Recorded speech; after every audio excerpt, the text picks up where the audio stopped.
అందరికీ నమస్కారం. నా పేరు అద్వితి. ఈరోజు మనం రామశబ్దం యొక్క గొప్పతనాన్ని తెలుసుకుందాము. రా అంటే నోరు తెరుచుకుంటుంది, చేసిన పాపాలన్నీ తొలగిపోతాయి. చేసిన పాపాలు మళ్ళీ ప్రవేశించకుండా మా అనాలి, అంటే నోరు తలుపులా మూసుకుంటుంది. ఉత్తర భారతదేశం వైపు ఒకరినొకరు కలుసుకున్నప్పుడు హాయ్ హలో అని కాకుండా రామ్ రామ్ అని పలకరించుకుంటారు. ఇప్పుడు మనం రామ్ రామ్ అని ఎందుకు పలకరించుకుంటారో తెలుసుకుందాం. రామ్ అంటే రా ప్లస్ ఆ ప్లస్ మా.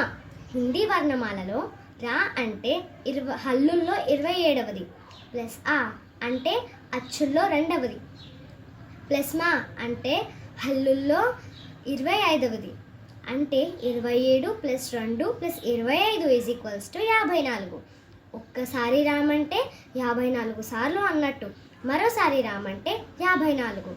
అంటే 54 ఈజ్ ఈక్వల్స్ టు 108.